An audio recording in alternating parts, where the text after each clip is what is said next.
कि जब हम एकादी वेबसाइट क्रिएट करेंगे, वेबसाइट क्रिएट करना चाहेंगे हम,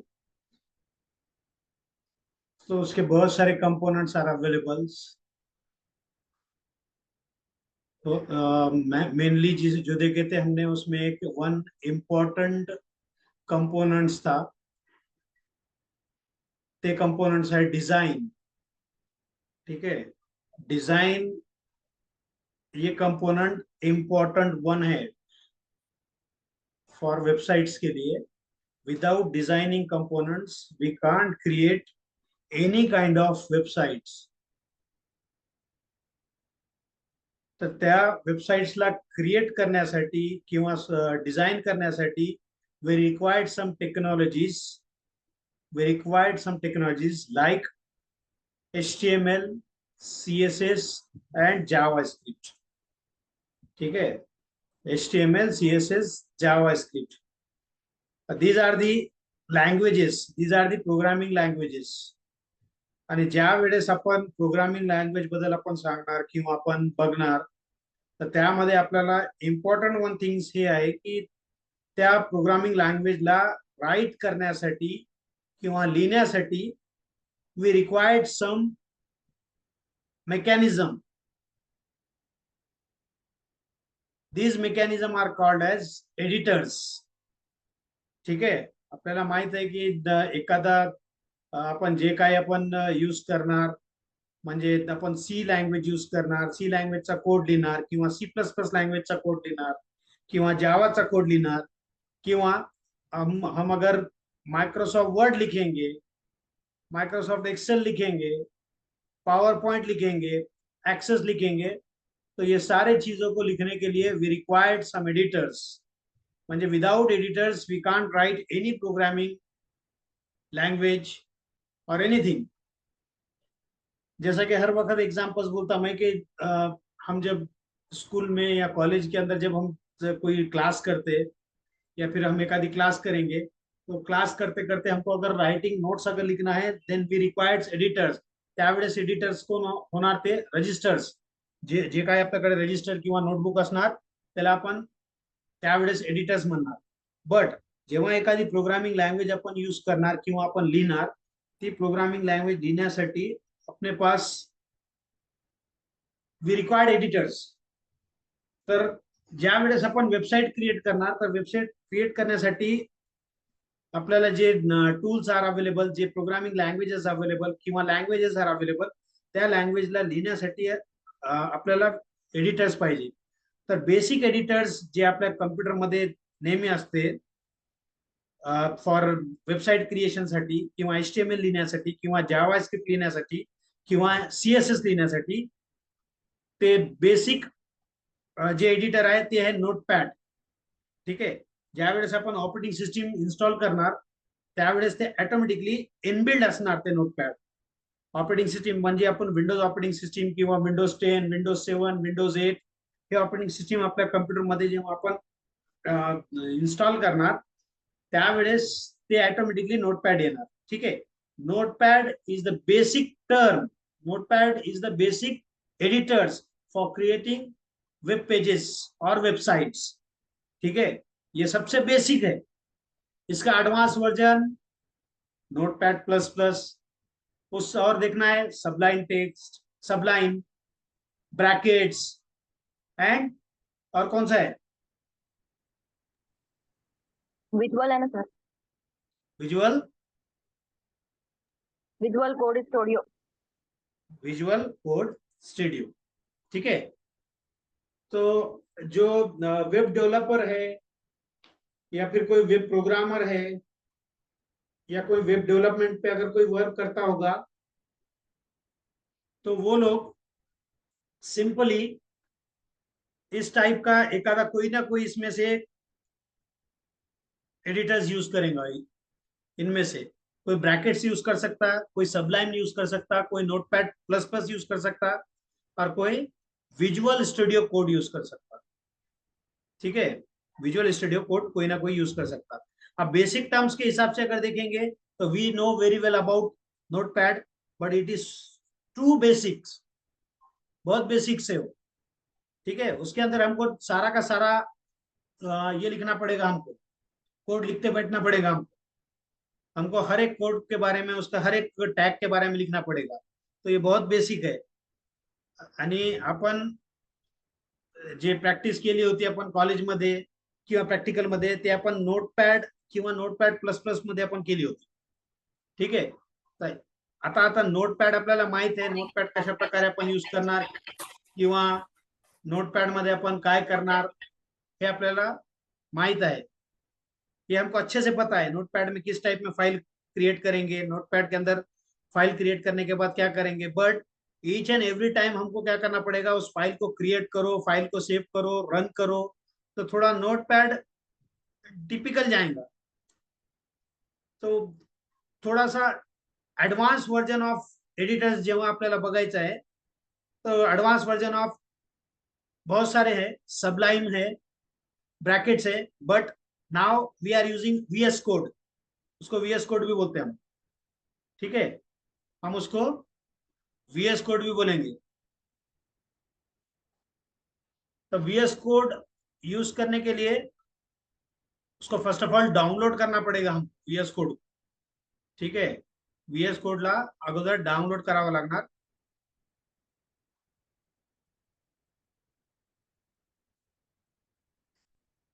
स्क्रीन शेयर हुआ क्या? Yes sir.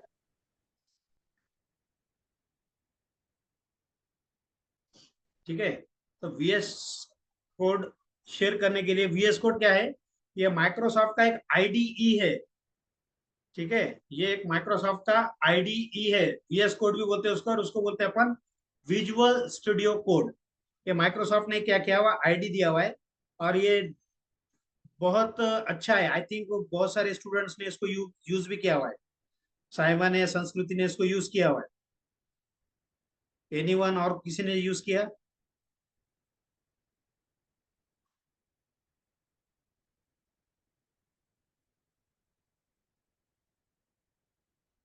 तो इसको ना सिर्फ वेबसाइट्स क्रिएशन के लिए, या फिर अपन HTML, CSS, JavaScript, jQuery, Node JS, Angular JS, even Python भी इसके अंदर यूज कर सकते हैं अपन. ठीक है, पाइथन जो अपने को आगे जो ये है लैंग्वेज है, वो भी VS कोड के अंदर अपन यूज कर सकते हैं. ठीक है, तर लक्षात ठेवा की हे जी आयडी आहे मायक्रोसॉफ्ट विज्युअल स्टुडिओ, तर याच्यामध्ये भरपूर काय म्हणणार, भरपूर याच्यामध्ये दिलेला, ऑलरेडी दिलेला आहे. याच्यामध्ये बहुत सारे इसके अंदर दिए हुए. जेव्हा आपण एखादा कोड टाइप करणार किंवा एखादा प्रोग्राम टाइप करणार, ऑटोमेटिकली आपल्याला ते समोरचे स्टेप्स आपल्याला ते देणार. जैसा कि नोटपैड में हम HTML लिखना पड़ेगा हमको, यहाँ जैसा HT लिखे तो ऑटोमेटिकली वो ये आ जाएगा, अपने को टॅग आ जाएगा. इंटर मारने के बाद ऑटोमेटिकली टॅग आ जाएगा. तर आपण बघू कसं कशा प्रकारे आपण हे करू शकतात. तर फर्स्ट ऑफ ऑल आपल्याला आपल्या कम्प्युटरमध्ये किंवा आपल्या लॅपटॉपमध्ये आपल्याला विज्युअल स्टुडिओ डाउनलोड करून त्याला इन्स्टॉल करण्याची गरज आहे. आता लॅपटॉपमध्ये काहीच अडचण नाही, आणि पीसी मध्ये सुद्धा नाही. फॉर एग्जाम्पल, अब जिसके पास लैपटॉप है वो इजीली कर सकेंगे. आप जिसके पास लैपटॉप भी नहीं है, कुछ भी नहीं है, तो वो कॉलेज के पीसी में इजीली वहां पर भी कर सकते हैं. ठीक है. सर आपका आवाज कट रहा. अभी आ रहा? यस सर, आ रहा है. इंटरनेट प्रॉब्लम है लग रहा इंटरनेट है. प्रॉब्लम होगा मैं तुम्हारे 2 तरफ. मिनट में, हाँ मैं 2 मिनट में फिर से कनेक्ट होती है. हाँ, तुम्हारे पास इंटरनेट प्रॉब्लम होगा, थोड़ा इंटरनेट कवरेज में. तो जो तुमच्या कॉलेजमध्ये जे पीसी आहे, पीसी मध्ये जाऊन सुद्धा आपण जिथे इंटरनेट कनेक्टिव्हिटी आहे, त्या पीसी वर जाऊन सुद्धा तुम्ही VS कोड डाउनलोड करू शकतात आणि त्याला आपण यूज सुद्धा करू शकतो. ठीक है, इसका बेनिफिट किस टाइप में है आगे चल के समझ में आएगा. अभी तुमको एक आधी एग्जांपल्स विजुअल स्टूडियो की जब दिखाऊंगा तब समझ में आएगा कि कितना इजी और कितना अच्छे से. फर्स्ट ऑफ ऑल तुमको थोड़ा सा सुनने में हार्ड लगेगा कि विज्युअल स्टुडिओ कोड म्हणजे आता काहीतरी बवाल आहे, समथिंग काही ना काहीतरी आता डिफिकल्ट टर्म्स आहे. आपला नोटपैड चांगला होता, परंतु ये सबसे अच्छा है. मैंने इसको यूज किया और इस पे ही पूरा काम, और जो डेवलपर है जितके डेव्हलपर असणार ते डेव्हलपर याच्यामध्येच हेच यूज करणार व्हिज्युअल स्टुडिओ, कारण याच्यामध्ये भरपूर लँग्वेजेस इनबिल्ड होऊ शकतात. याच्यामध्ये कोणतीही लँग्वेज आपण इझिली यूज करू शकतात आपण. ठीक आहे. तर फर्स्ट ऑफ ऑल जेव्हा आपल्याला एखादा व्हिज्युअल स्टुडिओ आपल्याला हे वर्क करायचं असेल, तर फर्स्ट ऑफ ऑल आपल्याला काय करावं लागणार, गुगलवर जाऊन आता आपण बघा लास्ट सेशन मध्ये आपण बघितलं कि हमने क्या देखे लास्ट सेशन के अंदर, वेबसाइट्स. अब विजुअल स्टुडिओ कोड की वेबसाइट्स क्या है हमको पता नहीं. ठीक आहे. म्हणजे आपल्याला ऍड्रेस माहित नाही. आता ऍड्रेस माहित नाही तर आपण दुसऱ्या आपल्याकडे एक प्रकार आहे for searching visual studio code की वेबसाइट्स को. सिंपली हम क्या करेंगे, कीवर्ड बेस हम यूज कर सकते हैं. गूगल के ऊपर जाकर कीवर्ड बेस पे, तो वो क्या करेगा, कीवर्ड बेस क्या करेगा, गूगल के सर्वर पर जाएगा और ये जो कुछ भी हम उसको कीवर्ड देंगे ते कीवर्ड ते मॅचअप करणार आणि त्या अनुसार ते आपल्याला काय करणार, जितके ते मॅचअप सारखे जे व्हिज्युअल स्टुडिओ कोड सारखे नाव असणार ते पूर्ण आपल्याकडे वेबसाईट आणून देणार. ठीक आहे. तर बेस्ट मॅच काय असणार, जी फर्स्ट वेबसाईट आपली असणार ती वेबसाईट व्हिज्युअल स्टुडिओ कोडची असणार. तर गुगलवर जाऊन काय करा, डाउनलोड व्हिज्युअल स्टुडिओ कोड हे कीवर्ड द्या. ठीक आहे. डाउनलोड व्हिज्युअल स्टुडिओ कोड हे गुगलवर जाऊन तिथे तुम्ही काय करा, गुगलवर जाऊन ते टाईप करा आणि सर्च करा. सर्च केल्यानंतर एक वेबसाईट येणार, भरपूर वेबसाईट येणार, कारण आपण कंप्लीट ऍड्रेस अपन इथे टाकलेला नहीं. एकादा अपन कंप्लीट एड्रेस डालने के बाद क्या होगा, अब यहाँ पर अपने पास कंप्लीट एड्रेस है क्या, कौन सा है, www.visualstudio.code. हमको डोमेन उसका पता नहीं, हमको एड्रेस मालूम नहीं हमको उसको. देन हमारे पास फैसिलिटी क्या है कि कीवर्ड बेस हम उसको सर्च कर सकते हैं और वो रिक्वेस्ट भेजेंगे हम, HTTP रिक्वेस्ट, वो गूगल के सर्वर पर जाएंगी. गूगल का सर्वर हमको क्या करेगा, रिक्वेस्ट आइडेंटिफाई करके हमको HTTP रिस्पॉन्स भेजेगा. अगर in case visual studio code नाम का कोई भी कीवर्ड नहीं है, then it shows error. Error का नंबर रहता 404 404 मतलब कि क्या बनेगा, this content is mismatch, this content is not available, इस टाइप में दे देगा. This address is not available, इस टाइप का कुछ समथिंग है, कुछ तो भी देगा. 404 मतलब क्या है, एरर है. अगर तुम्हारा ये मैचअप होगा तो वो दे देगा, otherwise error show put up करके देगा. ठीक आहे. तर नेक्स्ट जेव्हा आपल्याकडे भरपूर आपल्याकडे व्हिज्युअल स्टुडिओ कोडची वेबसाईट असणार, जी फर्स्ट वेबसाईट असणार व्हिज्युअल स्टुडिओ कोडची, ते वेबसाईट बघा आणि तिथे क्लिक करा. क्लिक केल्यानंतर सेकंड स्टेप्स काय असणार ते देणार तुम्हाला डाउनलोड साठी. तर डाउनलोड साठी ते ऑपरेटिंग सिस्टीम देणार.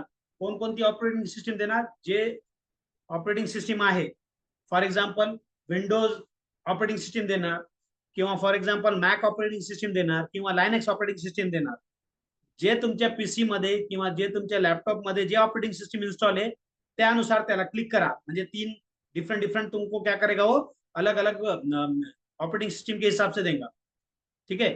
तो for example you are using Windows 10 और इवन कॉलेज के कंप्यूटर के अंदर भी विंडोज 10 है, और एक आधा person Linux operating system use कर रहा होगा. जैसा कि जनरली वेब डेवलपर है तो लाइनेक्स ऑपरेटिंग सिस्टम बहुत यूज करते हैं, जो ऑफिस के अंदर थे लाइनेक्स ऑपरेटिंग सिस्टम रहती. ठीक है. तो एक आधा विंडोज ऑपरेटिंग सिस्टम के अंदर किसको यूज करना होगा, तो विंडोज ऑपरेटिंग सिस्टम को सेलेक्ट करके डाउनलोड करना पड़ेगा. कोई अगर लायनेक्स ऑपरेटिंग सिस्टम मध्ये आपल्याला एखादा व्हिज्युअल स्टुडिओ कोड डाउनलोड करायचा असेल तर लायनेक्सच्या सिम्बॉलवर किंवा लायनेक्स इन्फॉर्मेशनवर किंवा कीवर्डवर आपल्याला क्लिक करावं लागणार. फॉर एक्झाम्पल आपल्याला माहित आहे की आपण जितके युजर्स आहेत ते सगळे users Windows operating system use करतात. अब त्यामध्ये विंडोज 7 असू द्या, 8 असू द्या, किंवा 10 असू द्या, किंवा 11 असू द्या. ठीक है. कोई भी विंडोज ऑपरेटिंग सिस्टम रन दो, Windows 7, Windows 8, Windows 10, Windows 11, just click Windows option. Windows option को क्लिक करने के बाद वो ऑटोमेटिकली तुम्हारा VS कोड स्टार्ट हो जाएगा. VS कोड स्टार्ट झाल्यानंतर, डाउनलोड स्टार्ट झाल्यानंतर ते आय थिंक 90 MB समथिंग कुछ तो भी है, कारण थोडासा मोठा सॉफ्टवेअर आहे, कारण त्यामध्ये भरपूर आयडीज आहे, इनबिल्ड आयडीज आहे कम्प्लिटली. म्हणजे जे आपण यूज करणार त्या कम्प्लिटली त्यामध्ये इनबिल्ड आहे. तर त्याला थोडाफार टाइम लागणार. आता it is totally depends on your network connectivity, speeds of network. चांगला नेटवर्क असेल किंवा चांगली नेटवर्क कनेक्टिव्हिटी असेल तर ते 2 मिनिटांमध्ये होणार किंवा 3 मिनिटांमध्ये होणार. आणि थोडासा लो अगर इंटरनेट रहेगा तो उसको 5-6 मिनिट जाएंगे. ठीक आहे. ज्यावेळेस तुमचा हे डाउनलोड होणार, डाउनलोड झाल्यानंतर ते काय होणार, एक EXE फाईल डाउनलोड होणार तुमच्या सॉफ्टवेअरची, व्हिज्युअल स्टुडिओ कोडची. ते कुठे डाउनलोड होणार आता बघा तुम्ही, एखाद्या कोणाच्या सिस्टीम मध्ये डाउनलोड मध्ये जाणार, कोणाच्या सिस्टीम मध्ये ते डॉक्युमेंट मध्ये जाणार, कोणाच्या सिस्टीम मध्ये एखाद्या दुसऱ्या फोल्डर मध्ये जाणार. तर वरती आपण बघू शकतात की कुठे कोणत्या फोल्डर वरती डाउनलोड झाला, तर वहां से हम उसको चेक करके क्लिक करके उसको इंस्टॉल कर सकते हैं. पण ठीक है, डाउनलोड होने के बाद उसको ओपन करो, ओपन करने के बाद इंस्टॉल करो. सिंपल स्टेप से इंस्टॉल करने के लिए, कुछ हार्ड नहीं है उसको. ठीक है. डाउनलोड हो जाने के बाद, सारा हो जाने के बाद वो लॉन्च करो बोलेगा. उसमें 3 से 4 ऑप्शंस रहेंगे, और 4 ऑप्शंस को क्लिक करो. वहां पर अभी मैं डाउनलोड ऑलरेडी मेरे पास है. तुम लोग जब डाउनलोड करेंगे तो एक चेक बॉक्स आएगा. चेक बॉक्स के अंदर एक लॉन्च के लिए रहेगा, एक रहेगा तुम्हारे डेस्कटॉप पे उसका आइकॉन होना क्या, शॉर्टकट होना क्या. तो ऐसे 5 आइकॉन रहेंगे, 5 आइकॉन को क्लिक करो एंड नेक्स्ट करो. नेक्स्ट करने के बाद वो तुम्हारा इंस्टॉल हो जाएगा. ठीक है. उसके बाद एक चीज ये करो कि डायरेक्टली भी हम कर सकते हैं VS कोड के अंदर जाकर, या फिर सिंपली तुम क्या करो कि एक तुम्हारे डी फोल्डर पर या ई फोल्डर जे काय तुमच्या ड्राईव्ह असणार.